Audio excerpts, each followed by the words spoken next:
Mix করে নেওয়ার পর প্রতিটা গাছে কিন্তু আপনারা এইভাবে 100 গ্রাম পরিমাণ দিয়ে দিবেন। দর্শক আসসালামু আলাইকুম প্রিয় কৃষক ও কিষানী ভাই বোনেরা, যারা বিভিন্ন সবজি চাষাবাদ করেছেন, শসা, টমেটো, বেগুন, খিরা, এই সমস্ত সবজিতে অনেকেই প্রশ্ন করেন যে অনেক সারের ডোজ মাত্রা সবকিছু ঠিকঠাক মতো দেওয়ার পরও গাছ কি হচ্ছে না, বৃদ্ধি হচ্ছে না।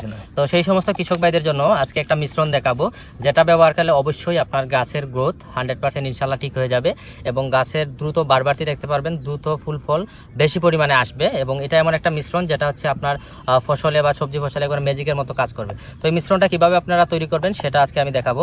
এই মিশ্রণটা ধরো, এটা মিশ্রণটা তৈরি করার জন্য আপনাদের যে দুইটা সার লাগবে সেটা হচ্ছে, একটা লাগবে NPKS, যেটা ন্যাশনাল এগ্রিকেয়ার কোম্পানি বাজারজাত করে দিয়েছে। এটাতে ফসলের যে অত্যাবশ্যকীয় 4টি পুষ্টি উপাদান রয়েছে, যেটা হচ্ছে NPKS, nitrogen, phosphorus, potassium, sulphur, অর্থাৎ প্রধান যে 4টা পুষ্টি উপাদান সেটা রয়েছে এই NPKS সারে। এবং এই NPKS সারটা আমরা হচ্ছে প্রতি লিটার পানিতে কয় গ্রাম দিব? 2 গ্রাম।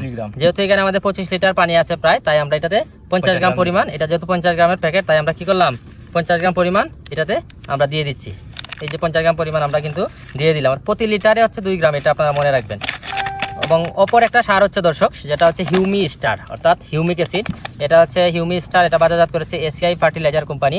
এটাও দর্শক যে হিউমিক অ্যাসিড, যেটা হচ্ছে মাটিতে থাকা সব ধরনের পুষ্টি উপাদানকে গাছের গ্রহণ উপযোগী আকারে নিয়ে আসে এবং গাছকে একটা বাড়তি শক্তি দিবে। এই হিউমিক অ্যাসিড কিন্তু দেখতে কালো হয়ে থাকে, কালিজিরা মতো দেখতে পাচ্ছেন দর্শক। এগুলো হচ্ছে প্রতি লিটার পানিতে 2 গ্রাম হারে দিবেন। যেহেতু হচ্ছে এখানে আমাদের 25 লিটার পানি, সেক্ষেত্রে আমরা হচ্ছে কি 50 গ্রাম পরিমাণ আমরা দিয়ে দিচ্ছি। এখানে কত গ্রাম হবে? 25 গ্রাম হবে। তো আমরা হচ্ছে আরো 25 গ্রাম, এই যে 50 গ্রাম পরিমাণ কিন্তু আমরা দিয়ে দিচ্ছি। তো এই মিশ্রণটা আমরা তৈরি করে আমরা হচ্ছে এই দেখতে পাচ্ছেন প্রতিটা মাদা, এইরকম যে আমাদের যে খিরা, শসা বা হচ্ছে বেগুন, তরমুজ, করলা, তারপর হচ্ছে যে ফুলকপি, বাঁধাকপি, প্রত্যেকটা মাদায় বা প্রত্যেকটা গাছ প্রতি আমরা কিন্তু এটা এরকম একটা 250 গ্রামের টাইগার বা যে কোনো একটা 250 গ্রাম পানীয় বোতল কেটে অর্ধেকটা কেটে নেবেন, নিয়ে এটা 100 গ্রাম পরিমাণ কিন্তু আপনারা এটাকে আগে মিক্স করবেন। মিক্স করে নেওয়ার পর প্রতিটা গাছে কিন্তু আপনারা এইভাবে 100 গ্রাম পরিমাণ দিয়ে দিবেন দর্শক।